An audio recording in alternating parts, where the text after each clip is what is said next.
All right, I am here at Big Lick Comic-Con. Still can't get over the name. It tickles me every time. I know, right? In Greensboro. I am here with Jo Boone at the Perspective Press booth, and we are sharing the corner booth here, thanks to a publisher friend, Jason. And not picture. He'll be one of my interviews at some point if I feel so inclined. So I'm here to talk with Jo about her journey as an author. Okay. So Jo, tell me what kind of stuff you write. I write science fiction and fantasy, and space opera is my main sci-fi. Short stories, long form, whatever there is.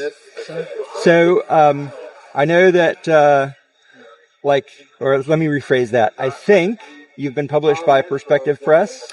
No, actually, Chris Kennedy Publishing, Okay. Theogony Press, publishes my Oh, let's show off. Let's get a close up for that. That's my space opera series. That's a great cover.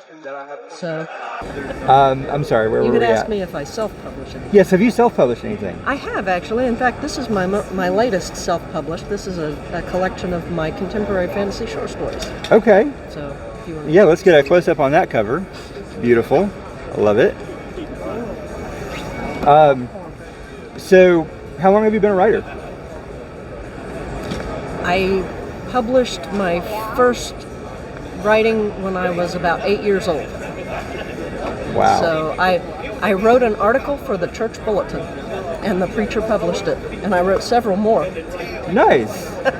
That's fantastic. So you just always have had this desire. I have, yeah. I've always written, and it took me a while to learn how to master the different forms and figure out what it is that I do best and where my heart's at. Awesome. Now, we were talking earlier, and I made kind of a goof. Your mother and father are also writers. Yes, there's this genetic flaw in my gene pool. Everybody writes. Right. So my dad and I together have published my grandfather's World War II memoir. We found that my grandmother, his mom, had written a memoir also. She was born in 1908 and raised her boys in the 50s and 60s. And she has written a memoir about that we have published. My dad, we've published his memoir, and he's published a couple of novels and some short stories. My mom has always been a writer. She was an award-winning freelance photojournalist when I was a child, and now writes novels and things, short stories, just to suit herself. But yeah, it seems to go back a couple of generations at least, yeah. That's fabulous. I told you earlier, I'm trying to get my wife to write because she has written nonfiction and poetry, and my kids have written some things. I don't know that they have the bug to publish their stuff or put the stuff out there for other people to. Although my oldest published a lot of fan fiction. She's a Law and Order Special Victims Unit fanfic writer. Oh yeah. But I think it's amazing that you've got that family. You call it a deficiency or a defective gene. It's a mutation for sure. I'm not sure it's an adaptive one.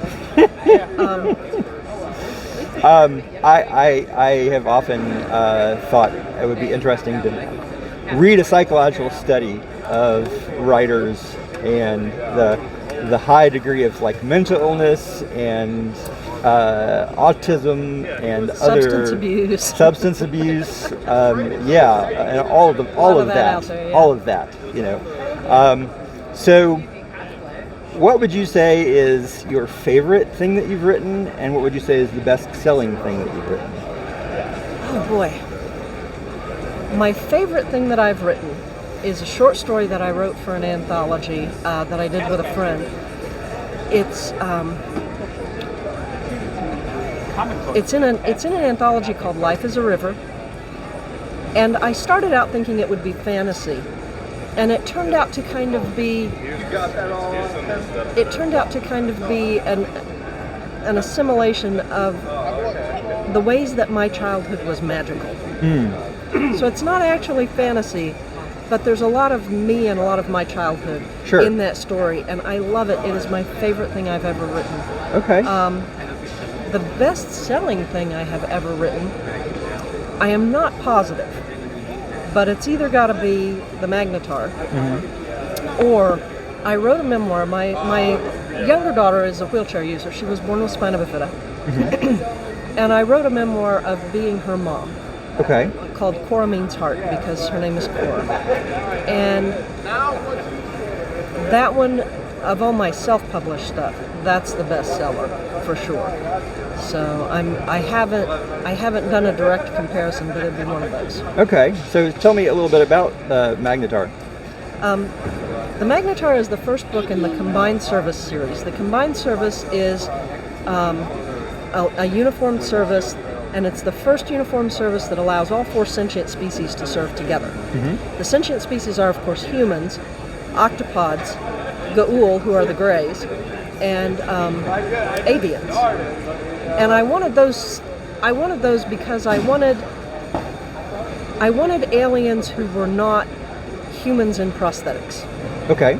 So I wanted octopods, and I had read a wonderful book called Other Minds about octopus minds, and that's where my octopod aliens came from. And deep in Star Trek, in Enterprise, which is a widely reviled series, but I love it. Deep in Star Trek, there is a mention of a species that has gone extinct, and they were sentient avians. I remember that well. I just finished a watch through of Enterprise, a complete watch through, and when they said, I agree with you. It's a better series than it gets credit for. It is. But when they said the avians were extinct, I was like, what? I don't get to see the avians? And I was so upset. We got to see the aquatics, you know. I'm like, I want to see the avians. So I put them in my book. I have sentient avians. Well, they all serve together on a ship that is on a ship that was purpose designed for all 4 species, because, you know, an avian lives in a different environment than an octopod. But the ship is designed so all 4 species can serve together. So part of it there's the milieu, and part of it there is the plot. And the plot, not everybody's happy about this interspecies cooperation. Among the octopods particularly, there is a group of octopods who call themselves the Ninth Arm.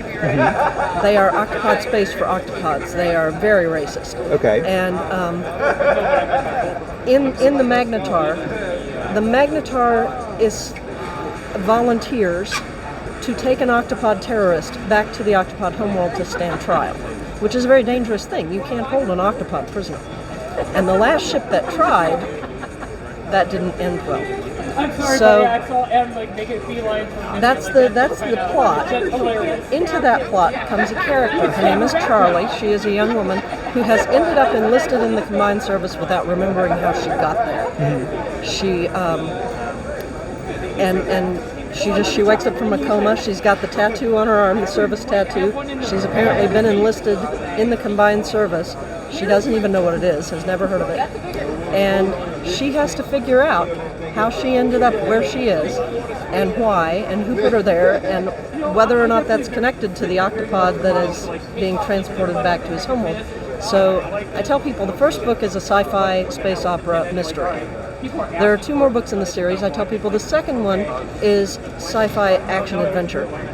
And that one, my dad read the manuscript for me, and when he got about 2/3 of the way through, he called me up and he said, if this goes the way it looks like it's going, I am disowning you. And then the third one, The Celestial Sea, is a ghost story. They end up in a region of space where ships disappear, like a Bermuda Triangle in space. Okay. And they're looking for a missing ship, and when they get there, what they find is a ghost ship. Nice. So there are 3 books so far, and that's the series so far. Fantastic. I love that you've incorporated your daughter into some stories that you've written. Yeah. And she told me she's quite the sportswoman. Yes, the one with no legs is my athlete. my daughter in the wheelchair plays wheelchair basketball. She plays wheelchair tennis. She has 2 state champion medals in wheelchair shot put and wheelchair discus. So, and she is the model for the lead character in a series of Nancy Drew style young middle grade mysteries that my mom has written, the China Boswell mysteries. But also I put her in a short story. Well, she helped me brainstorm a short story for an anthology that focuses, it's a sci-fi anthology where every protagonist has a disability. And she wanted a story about a wheelchair user who is a mechanic, so I wrote a story about a wheelchair user who is a mechanic on Callisto, which is one of Jupiter's moons. Very nice.